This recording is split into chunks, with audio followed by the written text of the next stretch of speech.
അറിവിൻ വഴി തുറന്നു, തേൻമൊഴിയായി അത് വരുന്നു.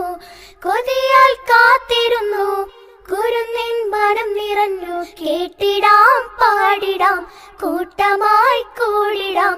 നന്മ തൻ വഴികളിൽ ഒരുമയാൽ നീങ്ങിടാം. അസ്സലാമു അലൈക്കും വറഹ്മത്തുള്ളാഹി വബറകാതുഹു. ബിസ്മില്ലാ അൽഹംദുലില്ലാ അല്ലാഹുമ്മ സ്വല്ലി അലാ മുഹമ്മദിൻ വ അലാ അലി മുഹമ്മദ്. കഥ കേൾക്കാൻ കൂട്ടുകാർക്ക് എല്ലാവർക്കും ഇഷ്ടമാണ് അല്ലേ? തേൻമൊഴിയുടെ കൂട്ടുകാർക്കായി ഇന്നൊരു കഥയാണ് നമ്മൾ പറയുന്നത്. കഥയെന്ന് പറയാൻ പാടില്ല, നമ്മുടെ നബി സ്വല്ലല്ലാഹു അലൈഹി വസല്ലമയുടെ ജീവിതത്തിൽ നടന്ന ഒരു സംഭവം. നബിയുടെ പ്രിയപ്പെട്ട മകളാണ് ഫാത്തിമ ബീവി. നമുക്കെല്ലാവർക്കും അറിയാലോ. ആ ഫാത്തിമ ബീവിയുടെ ഭർത്താവാണ് അലി ഇബ്നു അബീ ത്വാലിബ് റളിയല്ലാഹു അൻഹു. ഒരിക്കൽ ഫാത്തിമ ബീവി ഭർത്താവിനോട് പറഞ്ഞു, ഞാൻ ഒരുപാട് പണിയെടുത്ത് ക്ഷീണിച്ചു, എൻ്റെ കയ്യിലൊക്കെ ഒരുപാട് തഴമ്പുകൾ വന്നു, ഇനി എനിക്ക് പണിയെടുക്കാൻ കഴിയില്ല. അതുകൊണ്ട് എനിക്കൊരു പണിക്കാരിയെ, ജോലി ചെയ്യാൻ ഒരാളെ എനിക്ക് വെച്ച് നൽകണമെന്ന് പറഞ്ഞു. അലി റളിയല്ലാഹുവിന് അത് ചെയ്യാൻ കഴിയില്ല എന്ന് പറഞ്ഞപ്പോൾ ഫാത്തിമ ബീവി അലി റളിയല്ലാഹുവിനോട് ദേഷ്യപ്പെട്ടു, വഴക്കിട്ടു. അങ്ങനെ അലി റളിയല്ലാഹു സങ്കടപ്പെട്ട് വീട്ടിൽ നിന്ന് പുറത്തേക്ക് ഇറങ്ങിപ്പോയി.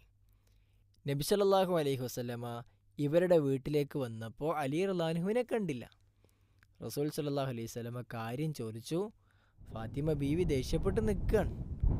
ആ സമയത്ത് റസൂല് വീട്ടിൽ നിന്ന് പുറത്തേക്ക് ഇറങ്ങി പള്ളിയിലേക്ക് പോയപ്പോൾ അദ്ദേഹം അവിടെ കിടക്കുന്നുണ്ട്.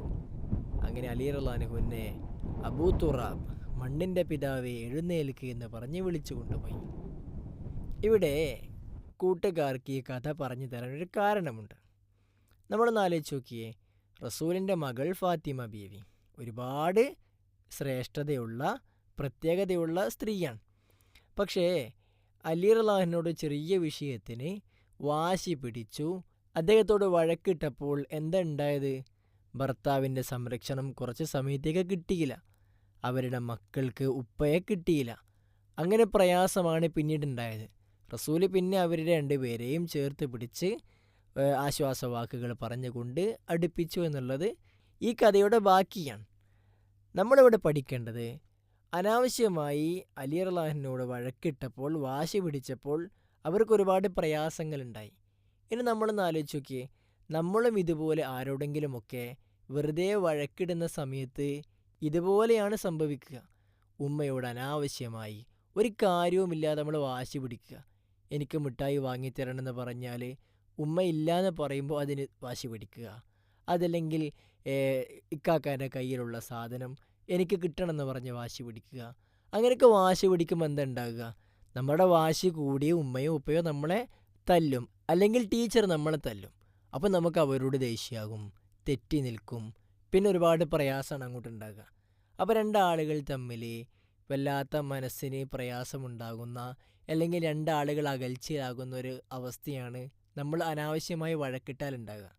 അതുകൊണ്ട് എല്ലാവരെയും എന്നും ഒരുമിച്ച് കിട്ടണം, സ്നേഹത്തോടെ നിൽക്കണം എന്ന് ആഗ്രഹമുള്ള തേൻമൊഴി സ്ഥിരമായിട്ട് കേൾക്കുന്ന കൂട്ടുകാരെന്താ ചെയ്യുക? ഒരു കാര്യത്തിനും വാശി പിടിക്കരുത്. ആവശ്യത്തിന് മാത്രം ആളുകളോട് ചോദിക്കുക. കിട്ടില്ല എന്ന് പറഞ്ഞാൽ അത് ഒഴിവാക്കുക. അങ്ങനെ നല്ല കുട്ടികളായിട്ട് മാറിയാൽ നമ്മളോട് എല്ലാവർക്കും സ്നേഹം ഉണ്ടാകും, നമ്മൾക്കും എല്ലാവരും സ്നേഹിക്കാൻ പറ്റും. ആ രൂപത്തിൽ അനാവശ്യമായ വാശികളും വഴക്കുകളും ഒഴിവാക്കി നല്ല കുട്ടികളാക്കാൻ നമ്മൾ ശ്രമിക്കണം. അള്ളാഹു തൗഫീഖ് നൽകട്ടെ. അസ്സലാമു അലൈക്കും വറഹ്മത്തുള്ളാഹി. മത്തൂറും തേൻമൊഴി, അലിവിൻ്റെ നേർവഴി, അതിരില്ല സന്തോഷത്തിൻ അറിവേകും തേൻമൊഴി. തേൻമൊഴി.